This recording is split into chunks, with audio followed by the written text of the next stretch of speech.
బహిరంగ మార్కెట్లో భారీగా పెరిగిన బియ్యం ధరలను అదుపు చేసేందుకు కేంద్ర ప్రభుత్వం సిద్ధమైంది. భారత్ రైస్ పేరుతో బియ్యాన్ని విక్రయించనుంది. కిలో 29 రూపాయల చొప్పున అమ్మకాలు చేపట్టనుంది.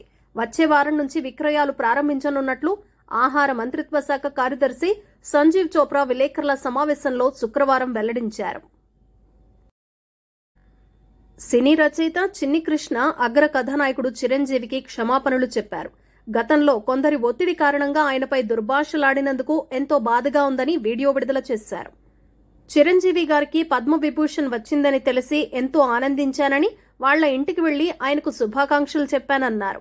అందరూ ఏదో ఒక సమయంలో తప్పు చేస్తారని తాను చేశానన్నారు. తనపై నమ్మకంతో ఇంద్రాలో తనకు అవకాశమిచ్చారని, అయితే గతంలో ఆయనపై నోటికొచ్చినట్లు మాట్లాడానని, దీంతో తన కుటుంబ సభ్యులు, స్నేహితులు తనపై ఆగ్రహం వ్యక్తం చేశారని చెప్పారు.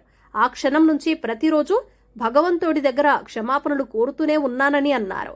తాజాగా చిరంజీవి గారిని కలిసినప్పుడు ఆయన ఎంతో ఆప్యాయంగా పలకరించారని, తన కుటుంబం బాగోగులు అడిగి తెలుసుకున్నారని అన్నారు. ఇవన్నీ చూశాక ఇలాంటి వ్యక్తి గురించా నేను తప్పుగా మాట్లాడింది అని పశ్చాత్తాపపడి క్షమించమని అడిగానన్నారు.